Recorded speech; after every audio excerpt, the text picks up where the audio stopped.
छछूनर कौन? डिमांड देख रहे हो? हैं?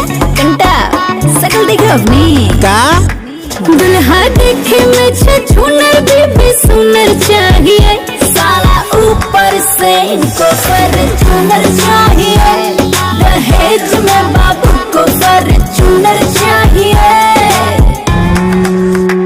अरे खुद अंगूठा छाप भी में हुनर चाहिए, खुद ही है गवार भी में हुनर चाहिए, साला ऊपर से इनको फॉर्च्यूनर चाहिए, दहेज में बाबू को फॉर्च्यूनर चाहिए।